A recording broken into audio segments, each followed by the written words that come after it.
Menurut Rian ini mana yang lebih berbahaya? Takut gagal, takut tertinggal, atau takut tidak bermakna? Saya lebih memilih takut tidak bermakna dibandingkan takut gagal gitu sebenarnya. Karena kalau kita udah takut untuk mencoba karena kita merasa bahwa akan gagal, hanya asumsi nggak punya bukti, ya kita akan stagnan. Dan stagnan inilah yang menurutku berbahaya di dunia yang hari ini cepat sekali berubah gitu. Nah, kalau menurut Mas Rian, sebenarnya apa itu anak muda yang berdampak itu seperti apa? Anak muda yang berdampak itu anak muda yang mampu mengolah kecemasan pribadinya menjadi kecemasan kolektif. Pemuda yang tidak hanya bicara inilah bapak saya gitu. Tapi pemuda yang berkata inilah saya dan inilah yang ingin saya perjuangkan dan ingin saya bantukan kepada semua. Jadi ya teman-teman, karena Universitas Muhammadiyah, ya coba pelajari lagi akar Muhammadiyah gitu. Pelajari misalnya Kiai Haji Ahmad Dahlan tuh berjuangnya dulu gimana sih mendirikan Muhammadiyah. Spirit-spirit itulah yang menurutku bisa jadi perjuangan baru generasi hari ini ketika mentok dengan referensi global gitu. Padahal kita punya banyak sekali filosofi dan mungkin kearifan yang kita bisa ambil intisari di dalam itu. Jadi kita tuh kebanyakan look up, tapi akhirnya nggak terbiasa deep dive, menyelam lebih dalam untuk melihat apa yang ditinggalkan oleh leluhur kita dulu. Kampus harus betul-betul bisa bergerak sesuai dengan semangat zaman, tapi juga tidak melupakan tradisi yang ditinggalkan oleh leluhur.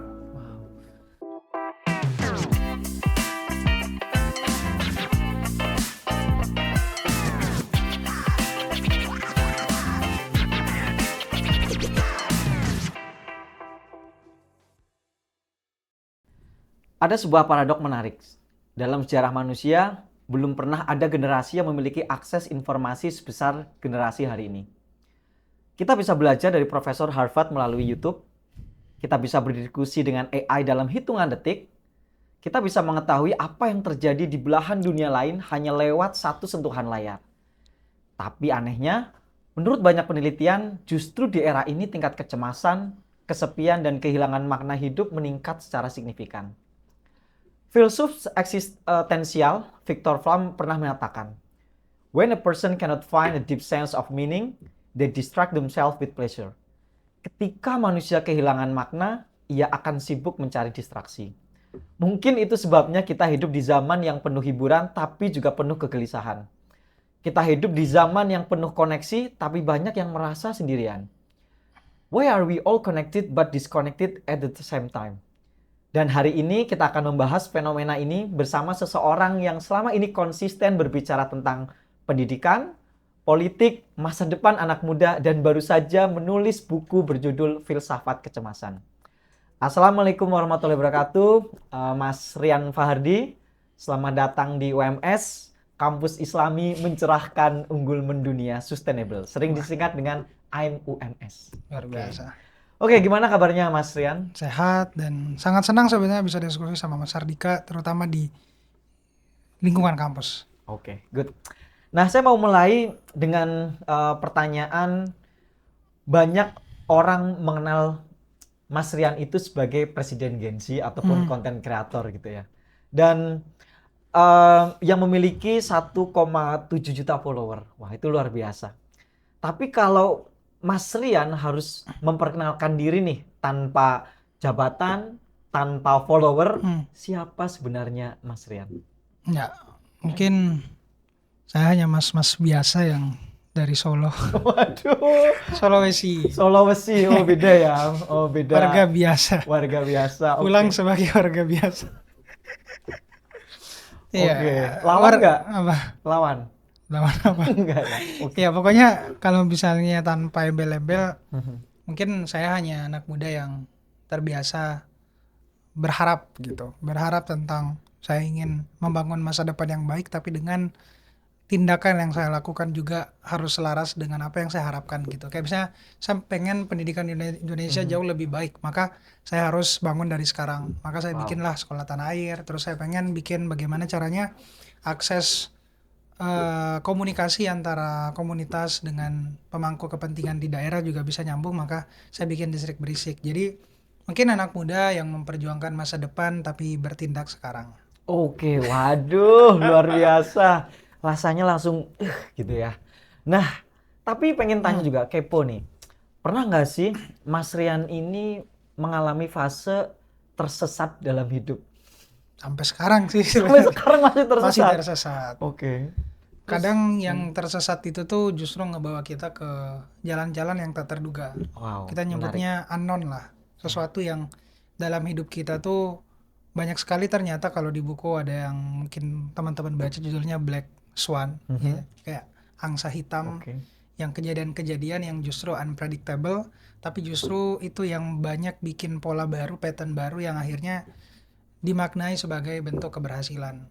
Kayak kita tiba-tiba iseng bikin konten, kita tiba-tiba iseng bikin komunitas, akhirnya meledak. Faktor-faktor unknown inilah yang harusnya kita biasakan dalam hidup. Dan sampai sekarang saya masih menyukai sesuatu yang sifatnya unknown, misteri, kita nggak perlu tahu banyak, tapi yang perlu diperbanyak adalah pengetahuan tentang diri sendiri. Oke. Jadi tersesat saya pada akhirnya ngebawa saya ke jalan-jalan yang bikin saya bisa bikin konten, bisa diundang ke beberapa negara, sampai kemudian akhirnya punya satu keyakinan bahwa saya bisa seperti sekarang gitu. Dan anehnya di tengah tersesatnya itu justru muncul peta-peta baru gitu, yang akhirnya ngebawa saya untuk melakukan sesuatu. Tapi pondasi yang paling kuat adalah kita mesti menguatkan akar kita, yang selalu saya sampaikan bahwa jangan sampai kita kehilangan akar. Dan di era yang hari ini terlalu banyak badai ketidakpastian, kita mesti nguatin pondasi yang paling kokoh, yaitu akar diri sendiri agar tidak gampang goyah, mungkin juga tidak mudah tersesat karena kita punya pegangan. Dan pegangan itu adalah identitas diri, core value, dan tujuan yang mungkin kita udah bentuk dari awal, yang kita anggap dia sebagai akar dari diri sendiri. Oke, wah sangat menarik ya. Di tengah era yang unpredictable tadi, uncertainty tadi, terus unknowns tadi gitu kan. Gimana caranya kita bisa berdamai dengan sesuatu yang nggak pasti atau nggak jelas? Dan itu justru sesuatu yang kalau lihat Mas Rian tadi menarik ya untuk ditelaah dan membawa ke banyak pengalaman dan pembelajaran baru. Sebenarnya harus diakui bahwa di era sekarang krisis itu udah sesuatu yang bisa kita bilang sebagai bentuknya kepastian. Dia bukan lagi kemungkinan dan kebetulan gitu. Yang selalu saya konsepsikan soal kepastian, kebetulan, dan kemungkinan. Sekarang udah polikrisis, udah banyak sekali krisis. Kayak contoh, kita udah tiba di krisis AI gitu. Awalnya kan sekarang, dulu krisis teknologi. Kayak kita, tadi yang Mas Hardika sampaikan di awal bahwa rasa-rasanya kita harusnya terhubung gitu dengan adanya sosial media, tapi kok bikin kita malah kehilangan koneksi dengan sekitarnya kita. Kita justru kehilangan attention untuk fokus terhadap apa yang kita lakukan di real life, tapi justru membuang waktu di yang mungkin bukan sesuatu yang kita inginkan gitu. Dan disitulah letak paradoksnya akhirnya, bagaimana sosial media dan teknologi hari ini atau faktor eksternal itu justru lebih banyak menentukan keputusannya kita dibandingkan keputusan yang dari dalam diri kita itu udah akhirnya kita pengen lakukan gitu. Makanya ada muncul satu fenomena bahwa hari ini generasi muda justru mengalami yang namanya emptiness atau kekosongan. Kekosongan karena mereka terlalu banyak memilih kepastian di luar daripada dirinya. Dikit-dikit misalnya curhat sama AI, cari validasi sama ChatGPT. Sampai kemudian akhirnya pertanyaan-pertanyaan yang harusnya dijawab sama diri sendiri itu akhirnya kehilangan porsi. Dan ketika kita kehilangan koneksi, resonansi, ya kita mungkin tersesat tapi susah menemukan jalan pulang. Nah, anak muda sekarang, terutama saya juga, mengalami masalah-masalah seperti kita dikepung oleh banyak sekali distraksi yang bisa bikin kita anxiety, yang bisa bikin kita cemas. Dan sialnya lagi, kebanyakan yang bikin kita cemas itu adalah kita tahu faktornya ada di gadget kita, tapi ya pelarian kita juga ketika kita cemas ada di gadget. Jadi dia seperti loop yang terus-menerus akhirnya bikin kita nggak bisa keluar dari fenomena itu. Cukup dalam sih sebenarnya permasalahan kita hari ini, begitu kompleks gitu. Wow, sangat dalam ya. Dan tadi sempat disebut juga kata tentang anxiety. Saya teringat salah satu kalau kita mengambil teori dari Jonathan Head. Haidt ya, yang beberapa tahun terakhir itu muncul istilah sangat menarik Ya, tentang the anxiety generation. Ya, di mana generasi yang tadi yang tumbuh dengan internet, media sosial, algoritma dan juga banjir informasi, kita sering mengira masalah terbesar anak muda itu adalah kurangnya kesempatan. Padahal mungkin masalah yang lebih besar adalah terlalu banyak pilihan. Ya, yes. banyak sekali pilihan. Kita bingung pilih jurusan, Ya. kita bingung pilih pekerjaan, bahkan kita bingung pilih pasangan misalkan. Nah, bahkan bingung bingung menentukan versi Hmm. diri mana yang harus kita tampilkan di Ya, media sosial, ya, ya kan? Makanya tadi juga ada sempat pertanyaan gimana mau membangun personal branding, ya. apa yang pengen kita tampilkan dan lain sebagainya. Dan filsuf Soren Kierkegaard itu menyebut kondisi ini sebagai the dizziness of freedom. Pusing karena terlalu banyak kebebasan, cemas karena banyak ketidakpastian. Nah, dalam buku Filsafat Kecemasan yang Hmm. baru Mas Rian launching ini, dan apa sebenarnya Hmm. akar kecemasan terbesar anak muda hari ini? Oke. Ya, itu semua sebenarnya udah ditulis di dalam buku yang saya tulis soal apa akar kecemasan hari ini. Tapi yang paling mengemuka itu adalah ketidaktahuan kita tentang diri kita sendiri sebenarnya akarnya. Jadi di buku itu kan dibagi sebenarnya ada pembagian kayak real self, terus ada false self, terus ada fake self gitu. Nah, di sini kebanyakan kita menganggap bahwa apa yang disebut sebagai real self itu adalah sesuatu yang mungkin ideal-idealnya kita gitu. Kebanyakan kita menganggap bahwa idealnya saya itu akhirnya nggak melulu harus sesuai dengan real self. Nah, di sini kayak kita pengen balik bahwa menjadi diri sendiri itu penting dan mengakui, menerima diri sendiri itu adalah bagian dari sebenarnya memahami diri kita sendiri gitu di tengah banyak sekali tadi pilihan. Nah, di tengah banyak pilihan ini justru tadi muncul kecemasan karena bukan tentang kita takut eh, ada jurang atau melompat ke jurang kata Sartre kan, tapi kita takut dan juga kebingungan ada pilihan bahwa saya harus melompat ke jurang atau memilih untuk tidak melompat ke jurang. Sebenarnya letak dari kecemasannya karena ada pilihan tadi. Dan kata Viktor Frank, dia bilang bahwa di antara stimulus sama respon itu selalu ada ruang untuk memilih. Nah, ruang memilih inilah yang biasa muncul kecemasan lagi. Tapi di era kecemasan hari ini, anak muda harus mampu untuk mengubah kecemasan yang sifatnya bisa melumpuhkan menjadi kecemasan yang kreatif. Nah, pertanyaannya gimana kita ngubah kecemasan menjadi sesuatu yang kreatif? Pada dasarnya ada dua bentuk kecemasan. Satu namanya distress. Kebanyakan ini yang melumpuhkan kita, yang bikin kita scrolling terus, yang bikin kita foda, fear of doing anything, atau yang bikin kita rebahan terus. Nah, ini biasanya distress. Tapi ada satu bentuk kecemasan yang bikin kita justru jauh lebih tertantang dan jauh lebih kreatif. Namanya eustress. Oke. Jadi kecemasan ini dijadikan sebagai bensin, bahan untuk melakukan sesuatu yang jauh lebih besar. Dan ini dibutuhkan untuk melahirkan ide atau melahirkan sebuah gerakan, melahirkan sebuah perubahan. Di buku juga saya tulis satu framework di mana kecemasan ini nih justru bisa ngebawa saya untuk mendirikan tadi Sekolah Tanah Air, Distrik Berisik, dan beberapa konten yang saya lakukan. Dan kecemasan yang kreatif inilah yang harus kita latih. Ya harus kita latih, karena kecemasan kalau dibiarin ya dia akan jadi liar. Tapi kalau dilatih, tiba-tiba ada muncul satu pikiran, biasanya kan kita diemin kan. Jadi anggap aja kecemasan itu kadang tuh kita analogikan seperti ada orang asing yang menelpon kita, tapi kita mengabaikan, mungkin kita nge-reject. Nah, kadang kecemasan itu hanya seperti pesan, dia ada sesuatu yang pengen disampaikan ke kita. Orang-orang yang bisa berdamai, dia pasti ngajak duduk kecemasan itu seperti teman gitu. Ada kabar apa yang pengen kamu sampaikan, ada sesuatu yang mungkin kita bisa kerjakan, dan dari situlah akan muncul kecemasan yang kreatif karena kita mendengarkan. Nah, sialnya kita tidak lagi memiliki ruang untuk mendengarkan diri sendiri karena kita terlalu banyak mendengarkan sesuatu yang mungkin hari ini bikin kita gak percaya lagi sama mungkin pilihan yang kita ambil. Nah, inilah paradoksnya tadi gitu, bahwa semakin hari ini kita punya tools untuk terhubung tapi kita nggak punya resonansi ke diri kita sendiri. Sebenarnya itu poin dan mungkin akar yang hari ini bisa menjangkiti generasi kita. Wow. Wah, berarti sebenarnya kecemasan itu sesuatu yang kalau bisa kita nge-transform jadi energi yang positif, yang Betul. kreatif, itu justru sesuatu yang justru penting Satu ya. yang penting. Kegelisahan itu asalkan bagaimana kita handle Ya. rasa cemas tadi gitu ya. Oke, dan dalam buku Filsafat Kecemasan ada salah satu kalimat yang Rian tulis mengatakan bahwa kecemasan itu tidak harus dimusuhi. Pada banyak kasus justru ia adalah indikator kita sedang menuju sesuatu yang penting. Nah, boleh nggak dijelaskan? Ya,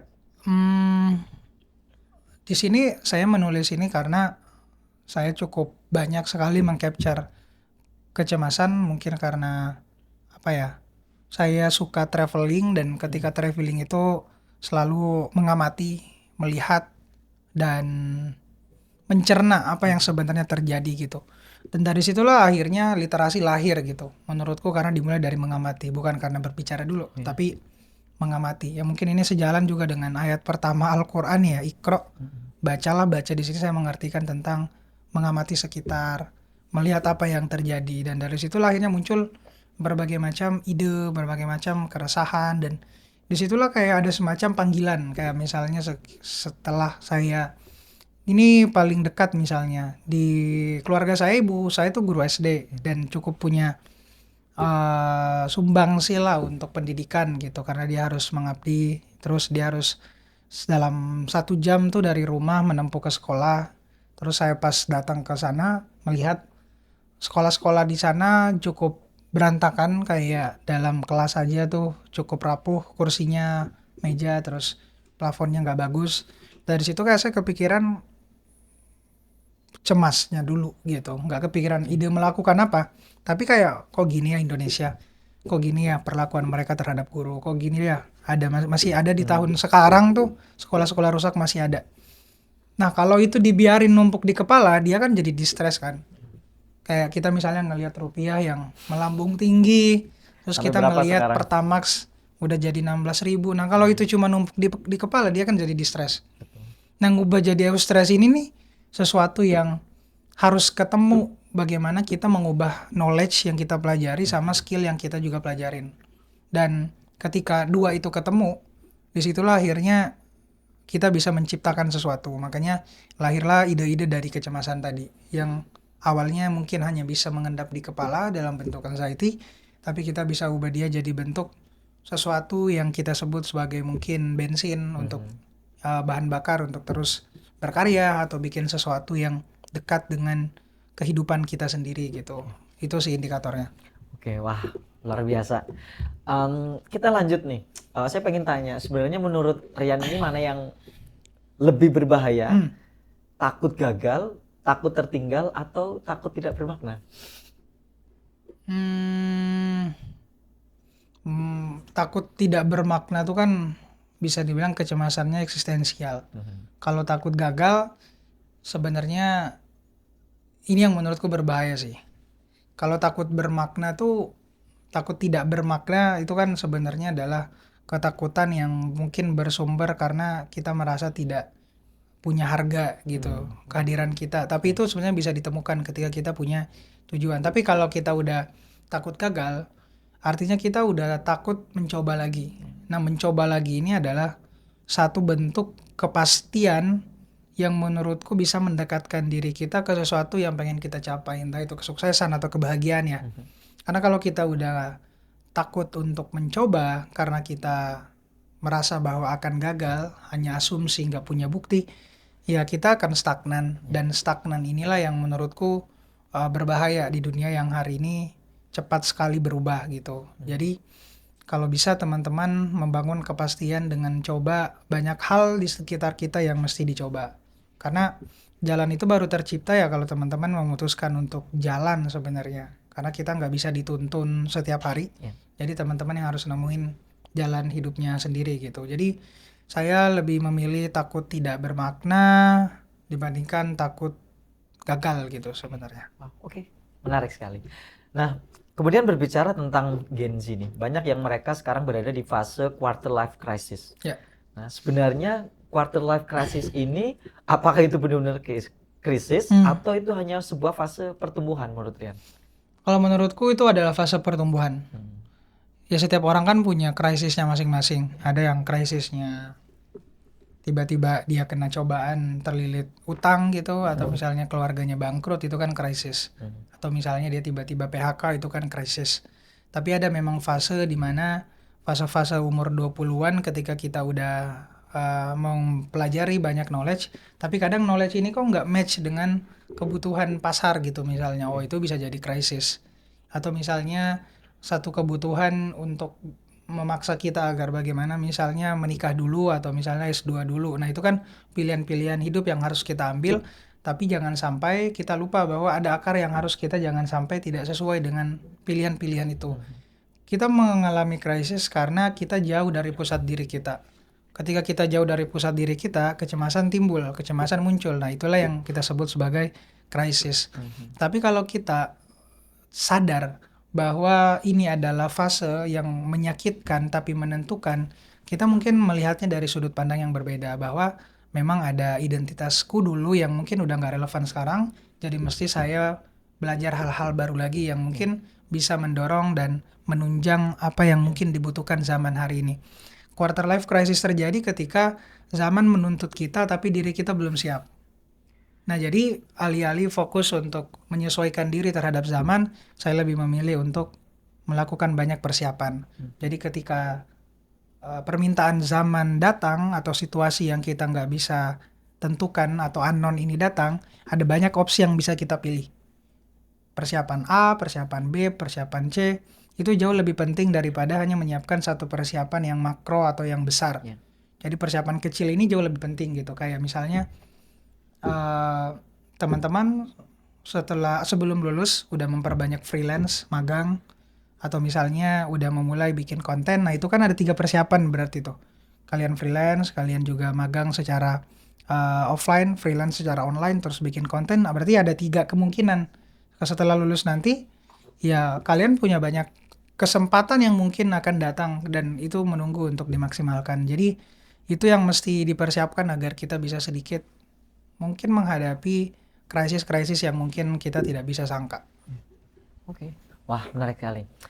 Nah, kemudian yang menarik itu adalah dari rasa cemas tadi, kemudian atau gelisah tadi, Mas Rian itu bisa ngetransformasi tadi ke gerakan-gerakan yang Mas Rian inisiasi. Ada mendirikan distrik berisik, kemudian juga ada sekolah tanah air gitu. Dan ada tadi satu hal yang menarik. Jadi kita itu merasa generasi kita itu bukan generasi yang kurang peduli. Nah, justru kan sebaliknya. Kita kadang tuh peduli terlalu banyak pada banyak hal tadi sekaligus.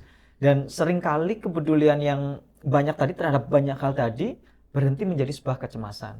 Dan pertanyaannya untuk Mas Rian ini, bagaimana sih cara kita mengubah tadi kepedulian yang sudah kita miliki itu menjadi sebuah tindakan hingga akhirnya Mas Rian nge-create platform seperti Distrik Berisik dan Sekolah Tanah Air. Ya, intinya gimana cara merubah rasa aku resah menjadi aku ingin berbuat sesuatu. Caranya yang pertama adalah harus punya pandangan bahwa ya you matter gitu. Kalian penting. Bahwa kalian mungkin lahir di situasi kondisi yang seperti apapun, kalian penting. Kalian hanya bukan satu angka dalam statistik gitu. Tapi mungkin seorang anak yang punya mimpi, punya harapan, punya ambisi, dan punya keberanian. Karena kalau nggak ada pandangan bahwa kita penting, ya kita akan merasa jadi kelas 2 terus gitu. Akan mungkin inferior terus. Dan perjalanan kita hari ini kan bagaimana mengubah agar kita berhenti jadi bangsa inferior ya. Tapi punya keberanian sendiri untuk menentukan jalan hidup kita sendiri gitu. Sebenarnya mulai dari shifting mindset ke you matter gitu. Dan punya hal yang mungkin bisa dipegang sebagai pegangan untuk bergerak gitu. Kedua, stop berkata bahwa ya saya pengen ubah dunia gitu. Ubahlah lingkungan kita dulu. Yang mungkin paling dekat adalah habit kita sendiri. Cara kita berkomunikasi dengan orang, cara kita menyampaikan ide, atau mungkin setiap kita bangun, apa yang kita lakukan, dan apa yang kita baca, apa yang kita minum, makan, itu tuh hal-hal yang kecil tapi justru itulah yang akan mengubah orang-orang gitu, mengubah gerakan kita, mengubah cara pandang kita. Jadi akhirnya saya udah bukan berhenti gitu mengkonsumsi, tapi juga menyeimbangkan dengan produksi. Kebanyakan kita hanya baca buku, kebanyakan kita hanya nonton podcast, kebanyakan kita hanya mendengarkan ceramah atau seminar gitu.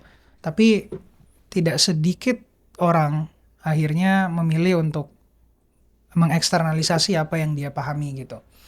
Maka saya bisa bikin konten kemudian diundang ke sana kemari untuk jadi pembicara juga tanggung jawab sebenarnya, karena ketika saya membagikan sesuatu ada tanggung jawab bagi saya untuk bagaimana mengimprovisasi, iterasi, belajar terus dan memperdalam apa yang saya sampaikan. Karena kalau kita hanya terbiasa konsumsi terus meskipun baik, ini kita nggak bicara yang buruk ya, itu akan jadi sesuatu yang mungkin puas bagi diri kita gitu ya. Kita mungkin hafal teori, kita mungkin ahli di bidang tertentu, tapi kalau kita nggak nerbitin jurnal, nggak nerbitin opini, atau mungkin nggak nerbitin tulisan, nggak bikin buku, nggak bikin produksi, nggak bikin apa, ya artinya kepuasan itu akhirnya mungkin tidak dibagikan gitu ke orang lain. Tapi bagi saya penting buat teman-teman bekerja atau berkarya berdampak lewat mediumnya sendiri. Toh orang-orang keren di sekitar teman-teman itu banyak kok, tapi dia memilih untuk bekerja dan berkarya melalui mediumnya sendiri gitu, medan perangnya sendiri.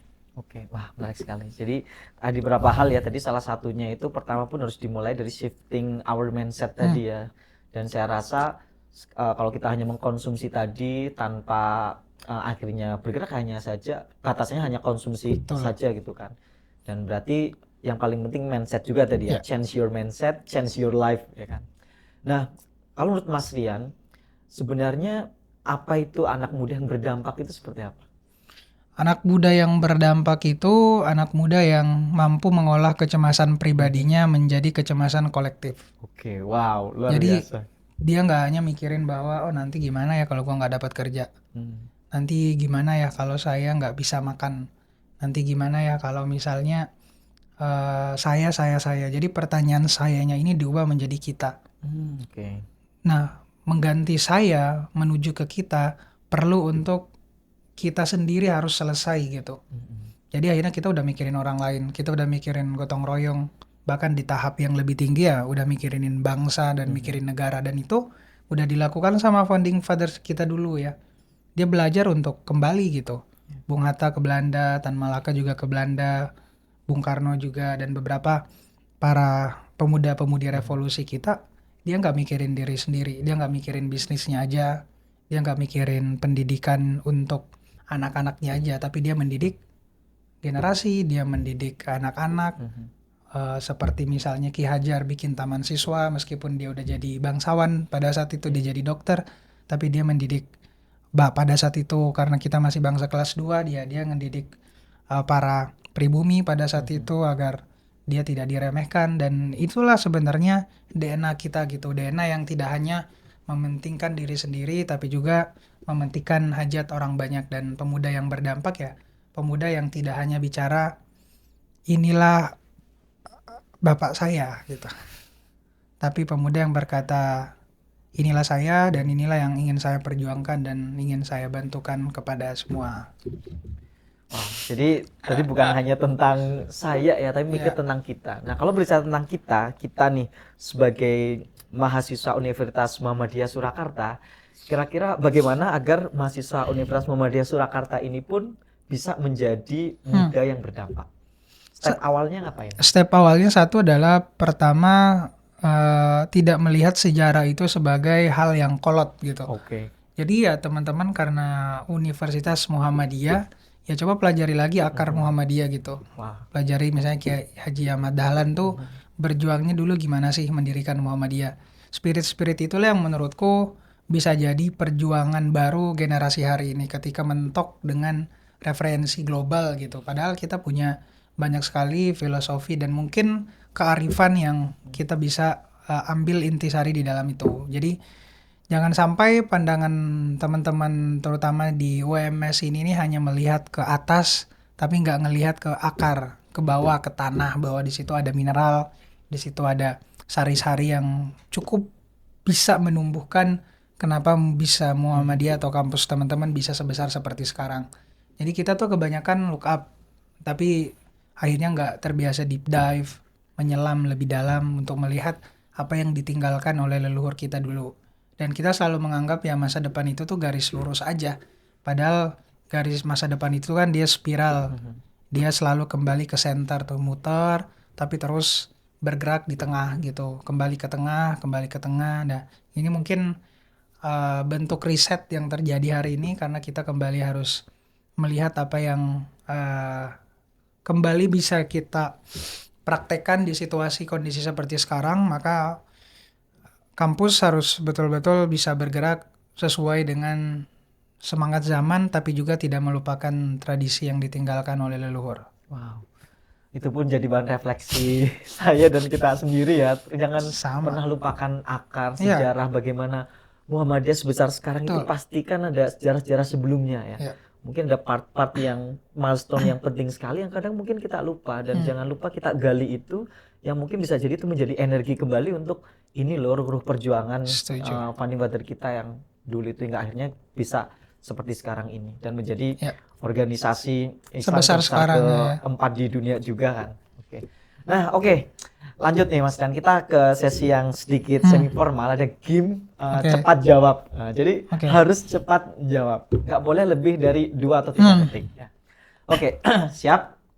Yang pertama, kalau Mas Rian diberi kewenangan mengubah satu hal saja di Indonesia, mana yang akan dipilih? Pendidikan, politik, ekonomi, atau budaya digital? Pendidikan. Pendidikan. Oke. Mana yang lebih mengancam masa depan Indonesia di tahun 2024? Korupsi, rendahnya kualitas pendidikan, polarisasi media sosial, atau ketergantungan pada AI? Kualitas pendidikan. Kualitas pendidikan lagi. Oke. Kemudian siapa yang lebih bertanggung jawab atas masa depan Indonesia? Presiden, Menteri Pendidikan, orang tua, atau anak mudanya? Ayo, 1. Paling bertanggung jawab ya? Iya, 2. Presiden. Presiden. Oke. Kalau Indonesia punya anggaran yang tak terbatas, ya walaupun sekarang anggaran terbatas ya, mana yang harus dibangun duluan? Sekolah, rumah sakit, internet cepat, atau integritas? Anggaran. Integritas. Integritas. Nah, terakhir nih, ini harus cepat juga nih. MBG atau Koperasi Merah Putih? Enggak bisa yang lainnya. Nggak bisa. Ayo, MBG atau Koperasi Merah Putih? Koperasi Merah Putih. Bahlil ganteng atau Gibran? Bahlil lah. Oke. Universitas Muhammadiyah Surakarta atau perguruan tinggi yang lain?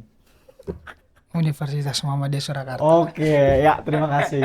Oke, closing Mas Rian, terima kasih. Ini sangat luar biasa dan senang banget, Siap. happy bisa diskusi sama Mas Rian. Padahal dulu pun saya pun followernya gitu kan. Kemudian kita bisa juga kenal dan banyak hal yang alhamdulillah bisa kita kerjakan Kolaborasi, bersama dan ya. sekarang bisa berkumpul di sini. Pertanyaan closing nih, ada 2. Yang pertama, jika tiba-tiba nih semua follower Rian 1,7 juta itu besok pagi hilang, apa yang masih tersisa dari diri seorang Mas Rian? Yang tersisa mungkin adalah pelita. Pelita tuh kayak api kecil aja. Dia nggak membara, dia nggak sedang, tapi hanya satu titik api yang ketika gelap datang, dia tetap nyala gitu. Jadi nggak perlu sebesar apa gitu yang mungkin saya harus punya, tapi ada satu pelita aja yang udah menyala terus, siap ketika gelap itu datang. Nah, pelita itu yang harapannya selalu ingin saya jaga, yang bentuknya mungkin itu sebuah prinsip, sebuah nilai atau sebuah hal-hal yang bikin ketika apapun hilang tuh saya masih bisa tertawa, saya masih bisa bahagia karena orang mungkin bisa menyakiti kita, merenggut apa yang ada di dalam diri kita, tapi dia nggak bisa merebut keyakinan kita gitu dan rasa kita untuk terus hidup. Karena rasa terus hidup itu adalah sesuatu yang setiap orang pasti punya gitu, dan alasan inilah yang mungkin akan saya selalu tidak tinggalkan gitu, dan makna yang ada dalam hidup itu. Oke, makna pelita. Nah, yang terakhir nih, kalimat saya mau kalimat dari Mas Rian yang pengen Mas Rian tinggalkan untuk generasi muda Indonesia ketika suatu saat nanti nama Rian Fahardi itu hanya tinggal sebuah catatan sejarah?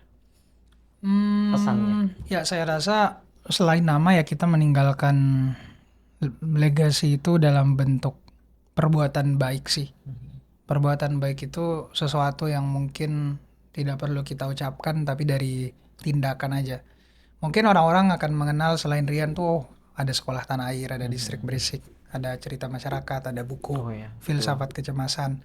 Tapi di luar daripada itu, saya ingin orang-orang mengenal saya bahwa oh ternyata ada contoh gitu bahwa di tengah kecemasan kita bisa memilih untuk melahirkan gagasan, melahirkan gerakan, melahirkan perubahan dan juga warisan.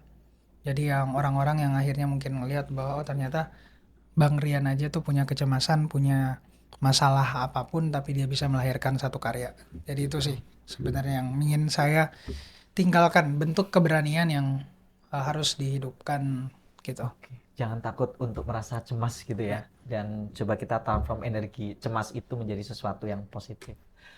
Terima kasih sekali lagi Thank you. Rian, dan hari ini kita belajar banyak sekali tentang kecemasan dan makin meyakini bahwa kecemasan itu bukan selalu tentang tanda kelemahan. Betul. Dan kadang ia hadir karena kita itu peduli tentang masa depan pada diri kita sendiri atau mungkin kita peduli pada negeri ini, Republik Indonesia.